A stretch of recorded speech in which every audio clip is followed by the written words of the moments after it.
नमस्कार दोस्तों, आज जो है मैं आईसीआई बैंक की एपीआई के बारे में बताऊंगा कि आप डायरेक्टली कैसे ले सकते हैं, इसका क्या प्रोसेस है। तो मैं आप सबसे गुजारिश करूंगा हमेशा की तरह कि अगर आप मेरे चैनल पे नए हैं तो चैनल को सब्सक्राइब कर लें, क्योंकि इस तरीके की काफ़ी मैं वीडियो बनाता रहता हूं, जिससे जो है आपको सारी जानकारी मिलेगी और आप किस तरीके से जो है एपीआई ले सकते हैं या किस तरीके से आप सॉफ्टवेयर ले सकते हैं। तो इसके बारे में मैं वीडियो बनाता रहता हूँ, तो वहाँ पर आपको सारी जानकारी मिलेगी अगर आप मेरे चैनल को सब्सक्राइब कर लेंगे। तो मैं आपका ज़्यादा टाइम खर्च ना करते हुए सारी कुछ जानकारी मैं बताना चाहता हूँ कि किस तरीके से आप जो है एपीआई डायरेक्टली बैंक से ले सकते हैं। देखिए है क्या कि मार्केट में बहुत सी कंपनियां भी एपीआईयाँ दे रही हैं, लेकिन कुछ लोगों का कहना ये रहता है कि सर हम उन पर ट्रस्ट नहीं कर सकते, थर्ड पार्टी कंपनियां हैं, हम वहाँ से एपीआई नहीं ले सकते क्योंकि कुछ लोगों के साथ में चीटिंग हुआ है, तो इसलिए लोग जो है ट्रस्ट नहीं कर सकते। तो इस वीडियो को पूरा देखना, स्किप मत करना, क्योंकि कुछ लोग क्या होते हैं कि थंबनेल को देख के डायरेक्टली कॉलिंग या व्हाट्सअप करने लगते हैं, तो वहाँ पर जो है पूछते हैं फिर कि सर कि मतलब इसमें कैसी एपीआई मिलेगी, क्या होगा। तो इसलिए मैं बोल रहा हूँ कि चैनल को जो है सब्सक्राइब कर लेना और पूरा ही वीडियो देखना, ताकि जो है आपको समझ में आ जाए। आपके जो भी क्वेश्चन हैं उनका सारा कुछ आंसर मैं इस वीडियो में दूंगा, ताकि आपको किसी भी चीज़ का पूछने का कोई ज़रूरत नहीं पड़ेगा। तो मैं आपको बताऊं, आईसीआई बैंक की एपीआई लेने की कोई बड़ी बात नहीं होती है, लेकिन इसकी कुछ टर्म कंडीशनें होती हैं, तो वो हम लोग पूरा नहीं कर पाते हैं, इसलिए एपीआई नहीं मिलती है। इसका सबसे पहले तो मैं आपको बताऊं कि टर्म कंडीशन क्या होती है। सबसे पहला इसका टर्म कंडीशन यही रहता है कि आपका ट्रांजैक्शन वॉल्यूम होना चाहिए। तो ट्रांजैक्शन वॉल्यूम कितना होना चाहिए, तो पर डे का कम से कम 1 करोड़ का ट्रांजैक्शन वॉल्यूम होना चाहिए, तब आपका जो है एपीआई मिलेगा। कुछ लोग कह देते हैं कि हाँ सर मेरा पर डे का 1 करोड़ का ट्रांजैक्शन वॉल्यूम है, तो कहने से नहीं होता है, क्योंकि बैंक आपका जो है बैंक स्टेटमेंट देखता है। तो बैंक स्टेटमेंट कोई आपका सेविंग अकाउंट या अदर कंपनी का नहीं देखेगा। आप जिस कंपनी के नाम से जो है एपीआई लेंगे उस कंपनी के बैंक का अकाउंट का स्टेटमेंट देखेगा। तो पर डे का 1 करोड़ का ट्रांजैक्शन होगा आपका, ईपीएस का या किसी भी चीज़ तरीके का हो ट्रांजैक्शन, पर डे का 1 करोड़ का अगर ट्रांजैक्शन आप दिखाएंगे तो आपको जो है आईसीआई बैंक का एपीआई मिल जाएगा। तो अब कुछ लोगों का ये आता है कहना कि सर इसका जो है कमीशन क्या मिलता है। तो इसका कमीशन जो मिलता है डायरेक्टली बैंक से वो 0.45% मिलता है। तो ये परसेंटेज में मिलता है, और कितने से कितने तक मिलता है ये भी मैं बता देता हूँ। 100 रुपये से लेकर 3000 तक मिलता है।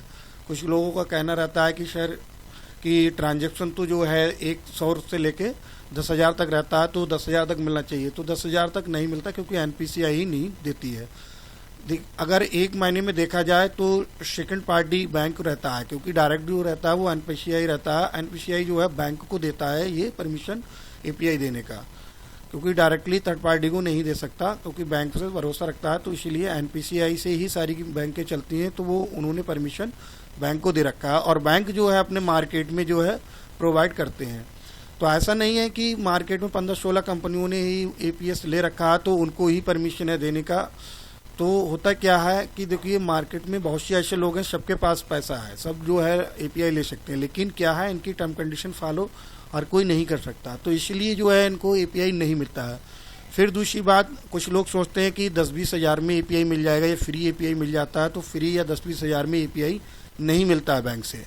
फिर उसके लिए कम से कम आपके पास जो है 2.5 लाख रुपए होना चाहिए। 2.5 लाख रुपए का एपीआई मिलता है आईसीआई बैंक का, तो वो एपीआई ले सकते हैं। तो जिस लोगों के पास जो है पर डे का 1 करोड़ का ट्रांजैक्शन है और जो है 2.5 लाख रुपए खर्च करना चाहते हैं, तो वो लोग जो है आईसीआई बैंक का एपीआई ले सकते हैं।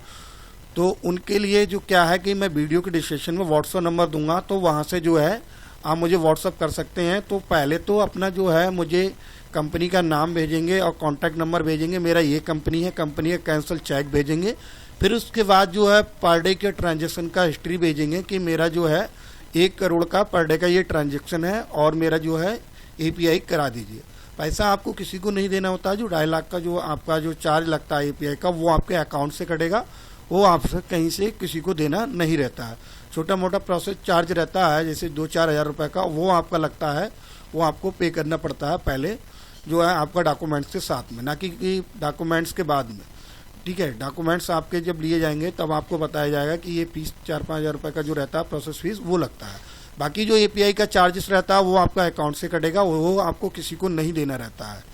तो यही सारा कुछ प्रोसेस रहता है। अब मैं आपको बता देता हूँ कि अगर आप थर्ड पार्टी एपीआई लेना चाहते हैं तो मार्केट में कुछ ऐसी कंपनियां भरोसेमंद हैं जो विद एग्रीमेंट के साथ में जो है आपको एपीआई कमीशन वगैरह देती हैं। तो आपको मैं बताऊं, कुछ एक कंपनी मेरे पास जो है जो ईपीएस का कमीशन देती है 0.45% देती है। आप जो है 100 से लेके 3000 तक देते हैं, तो वहाँ से आप कर सकते हैं सारा कुछ और विद एग्रीमेंट के रहेगा। कोई ऐसा नहीं है कि आपको सिंपली कह दिया। तो एक चीज़ और भी मैं आपको बता दूं कि कुछ लोग एपीआईयाँ ले लेते हैं, उनके साथ में किस तरीके से फ्रॉड होता है। वो क्या होता है कि अपने सॉफ्टवेयर में सिक्योरिटी नहीं लगाते हैं, कि उन्होंने क्या करा कि सिंपली से डॉक्यूमेंट्स लिए, आधार कार्ड पैन कार्ड लिया, उनका अप्रूवल दे दिया कि एपीएस चालू हो गया। तो इस तरीके से एपीएस चालू कर देते हैं, तो वो लोगों के साथ में फ्रॉड होता है। क्या होता है, वो फर्जी डॉक्यूमेंट लगा के लोग बाहर एपीआईयाँ ले लेते हैं। तो वहाँ से एपीआई लेने के बाद जो है वो लोग फ्रॉड करते हैं, लोगों को रुपए निकाल लेते हैं। तो वो क्या होता है, लौट फिर के जब कॉलिंग आती है कि सर आपके कस्टमर ने जो है फ्रॉड किया, इसने जो है कस्टमर के रुपए निकाले और दिए नहीं है, उनकी कंप्लेंट आई है, तो वो सारा कुछ क्लेम आपके ऊपर रहता है जो एपीआई लेता है। तो मेरा जो कहना रहता है, आप एपीआई तो लें लेकिन अपनी भी सिक्योरिटी बना के रखें। तो अगर आपको सॉफ्टवेयर भी चाहिए तो मैं आपको सॉफ्टवेयर दे देता हूँ विद सोर्स कोड के साथ में। तो उसके वीडियो मैंने पहले से बना रखे हैं, तो आप मेरे चैनल पे जाके देख सकते हैं वहाँ से कि किस तरीके का सॉफ्टवेयर है और क्या क्या फीचर्स रहेंगे। उसके अंदर सारे कुछ साल फीचर्स रहते हैं और इस वीडियो के डिस्क्रिप्शन में लिंक भी दे दूंगा मैं इस वीडियो का, जो सॉफ्टवेयर वाला है उसका। तो मैं आपको बता दूं कि किस तरीके से क्या क्या कमीशन मिलता है और कौन कौन सी आपको एपीआई मिलेंगी। तो मैं आपको बताता हूँ। ये देखिए रिचार्ज का एपीआई है, तो रिचार्ज में जो है ये मिलेगा आपको कमीशन सारा कुछ। यहाँ पर ये देख लीजिए, यहाँ पर आपको डीटीएच में कमीशन मिलेगा ये। और इसका मैं पीडीएफ आप मुझे व्हाट्सअप करेंगे तो मैं आपको जो है पीडीएफ भी भेज दूंगा। तो ये देखिए एपीएस का कमीशन है। और यहाँ पर जो है ये देखिए डीएमटी का सरचार्ज है, ये दे रखा है। यहाँ पर सरचार्ज कुछ ज़्यादा दे रखा है, यहाँ पर जो है लगभग में 3 रुपये रहेगा, ये 3 रुपये प्लस जीएसटी रहता है। और ये आधार पे का सरचार्ज है यहाँ पर। और ये मिनी स्टेटमेंट कमीशन है आपका, पर 1 रुपया कमीशन मिलेगा यहाँ पर। और ये आपका जो है यूटीआई का जो है पैन कार्ड कूपन प्राइस रहेगा। और पेआउट का सरचार्ज जो है आपका ये रहेगा। और आपका जो है वीपीएस कमीशन है, जो बिजली बिल इलेक्ट्रिसिटी रहता है उसका कमीशन आपका ये रहेगा। इसमें 2 तरीके से कमीशन मिलता है, ऑनलाइन और ऑफलाइन। ठीक है, आप अगर ऑनलाइन करेंगे तो 1.5 रुपये पर कमीशन मिलेगा और ऑफलाइन करेंगे तो 0.4% आपको मिलेगा। और फास्टैग का कमीशन ये रहता है, माइक्रो एटीएम का कमीशन आपको ये मिलेगा। तो ये सारी कुछ एपीआईयों के साथ में आप जो है एपीआई ले सकते हैं। और ये एपीआई का प्राइस जो है बहुत ही कम आपका रहेगा। तो मैं आपको जो है व्हाट्सअप नंबर जो वीडियो के डिस्क्रिप्शन में दूंगा, आप वहाँ पर व्हाट्सअप कर सकते हैं। उसके बाद जो है आपको वहाँ पर पीडीएफ भेज दिया जाएगा और प्राइस भी बता दिए जाएंगे आपको एपीआई का प्राइस क्या रहेगा। तो जो लोग इंटरेस्टेड हैं वो लोग हमें व्हाट्सअप कर सकते हैं। टाइम पास लोग जो है हमें व्हाट्सअप ना करें, क्योंकि हमारे पास बहुत ऐसे मैसेज आते हैं फर्जी की, जो कॉलिंग करते हैं और मैसेज करते हैं, फिर बाद में कोई रिप्लाई नहीं देते हैं। तो जो इंटरेस्टेड लोग हैं, जो एपीआई लेना ही चाह रहे हैं, तो ये जो एपीआई के बारे में जो बता रहा हूँ, ये जो कमीशन बता रहा हूँ, ये थर्ड पार्टी कंपनी है।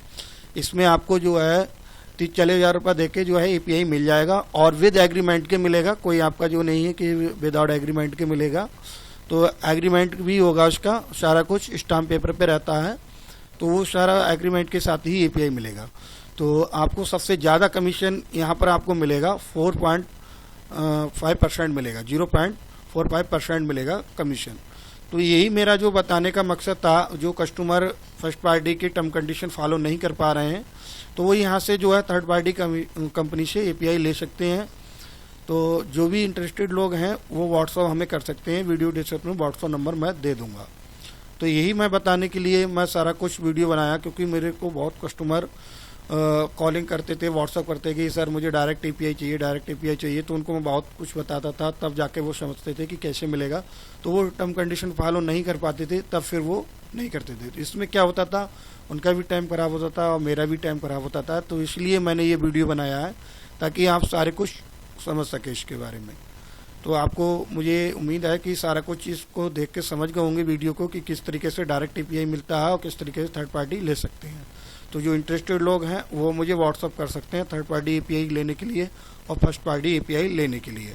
लेकिन फर्स्ट पार्टी का वही है कि सारे कुछ हमको डॉक्यूमेंट्स और जो है बैंक स्टेटमेंट भेजेंगे तभी हमें रिप्लाई देंगे, नहीं तो वरना हम रिप्लाई व्हाट्सएप पे किसी भी तरीके का नहीं देंगे।